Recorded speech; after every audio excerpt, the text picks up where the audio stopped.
Hi, my name is Mark Hundley, and this is Live at 5 on a Thursday afternoon. It's the first Thursday afternoon of the month of July. Now, I don't know what the weather is like wherever you happen to be. I'm hopeful it's a whole lot cooler than where it is where I am in the Metroplex, but it's not so much the air temperature that's the problem. It is the temperature heat index. It's awful. It feels like I'm just sweltering, or if I could boil in the air, I probably could boil in the air. I hope that you have found a place that's cool and that's helpful and that's shady and that you're enjoying yourself this afternoon. Um, when I started this whole process, I started this really on a whim and on a suggestion from a couple of three folks who said, "Hey, why don't you do something like this?" And I thought, well, why not? I have a bunch of material from about 12 years of writing and speaking, and so I thought, why not do this? This will be fun. And I want you to know, just as a reminder, one of the primary purpose of what I do on these little segments is to reach into my past, into the pasts of others, into the stories and the lives of others, and into my thoughts, and pull out information that might be useful, that might be helpful, that might be challenging, that might be encouraging, that might be uplifting, that might help you move through life in a little bit better way. It's never my intent to be political, unnecessarily religious, ideological of any sort. Although every now and then some of those things do crop up. I have friends who are on every part of the continuum of ideological, political, social, religious beliefs and practices, and I feel fortunate that I'm able to have folks like that, and I learn from those, and hopefully I'm able to contribute something to their lives as well. So, I have people who lean to the left, I have people who lean to the right, I have people who stand up, sit down, fight, fight, fight. I'm sorry, that was bad. That was a bad joke, but I think you get the picture. There are people from all walks of life that I know, and I have the privilege of knowing and learning from. So today I'm going to talk a little bit about another one of those things that inspire me. So things that inspire me more often than not are stories of people who meet challenges, and they come across challenges and they face them with dignity and respect and integrity. And so when I start thinking about the things that I want to talk about, I really focus on things that inspire me, and sometimes they're character traits. And we have the ability and the opportunity to both embody and personify those character traits if we choose to do so. Today, we're talking about integrity. So bear with me just a few minutes. All morning long, before I posted my intended topic for the day, I fought the inclination to speak about this subject. I just did. All morning long, my efforts failed me, as they often do. I finally found myself compelled to talk briefly today about integrity.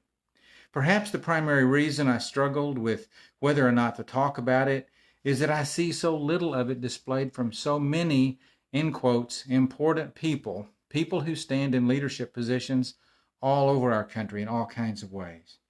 So many of these leaders have relegated integrity to the back seat of the bus. Integrity has become almost arcane. Integrity is basically defined as the quality of being honest and having strong moral principles, or moral uprightness. This definition strongly implies adherence to a set of moral principles that supersedes popular opinion or whim or fancy. It means that people of integrity live above the game of life, the game that demands we change masks to fit the moment in which we find ourselves. The late Stephen Covey said one time, "The key to acting with integrity is to simply stop playing the game." Now, this is easier said than done. It really is. We have become so adept at playing the game, saying what needs to be said in order to get done what we want done, often, very often, regardless of the outcomes or consequences for other people. Living with a lack of integrity is the ultimate ego trip. Living with a lack of integrity comes from being completely self-absorbed. Living with a lack of integrity is the game many in our society refuse to stop playing. Too many of our leaders have either forgotten or have never known the meaning of integrity, and they demonstrate this lack of understanding in everything that they say and do. Allow me to share just a few hallmarks of a person of integrity. My guess is as I read through these, you're going to find yourself bearing some of these hallmarks, if not all of them, because most of the people I know out there around me have integrity. It's those that we often trust with the most important parts of ourselves that fail to understand it completely. The hallmarks of people with integrity. They take responsibility for their actions. They choose to do the right thing even when it's difficult or unpopular. They seek to address the needs of others while practicing self-care. They really seek to understand what the needs of the people are around them, and they do so while practicing self-care, creating healthy boundaries around themselves.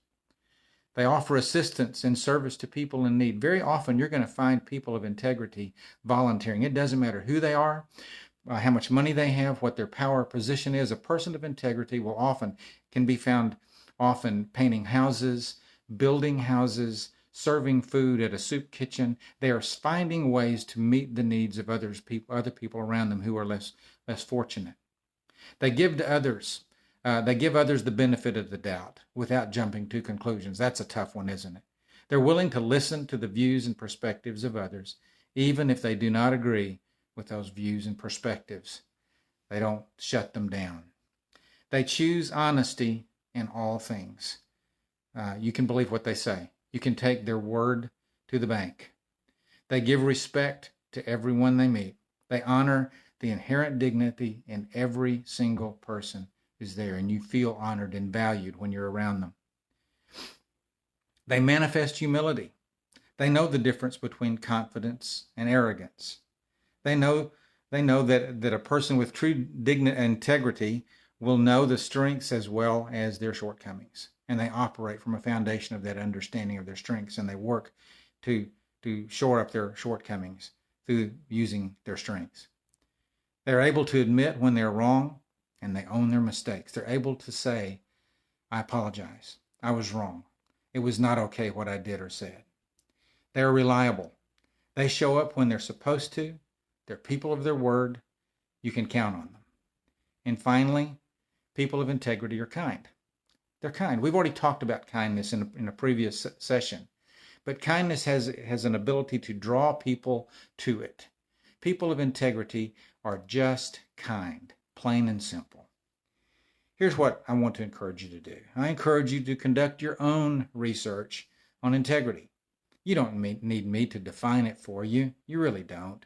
Once you have settled on a definition, I challenge you to evaluate those you currently trust to guide your thinking, your believing, and your acting. And we all have people that we trust to guide our thinking, believing, and acting. Or with those with whom you align yourselves. Evaluate those folks. How much integrity do they demonstrate in their own lives? If you find that they live with integrity, then by all means, follow them. If not, have the courage to step out of the ranks and align yourself with people of integrity. You'll be better off for it, and so will those with whom you interact. And kind of like the man who used to say on the Men's Warehouse ad, you remember that one? If you do this, things will be better. I guarantee it. Integrity. Know it, live it. I hope that you have a great evening. I hope you have a good meal this evening. I hope you have some time with family, with friends, with a spouse, with a partner. I hope that you're resting. I hope you're taking care of yourself. I hope you're well. And I wish you this evening peace. And I'll see you tomorrow. Thank you.